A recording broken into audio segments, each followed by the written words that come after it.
पांडुरंग गवा घोर चंद्राची उदार गुणाची मोठ्या मनाची सीताची माझ्या रामाची असं बोलायची मंद चालायची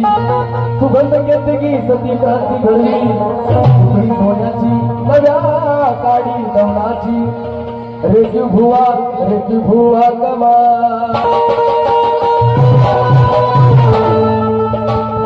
रेखी भुवा कमा म्हणून चंद्राची हिरकणी हिराची चांदणी काठ्यालयाची तशी गरीबाची मैना काठ्यालयाची तशी आणि ती गरीबाची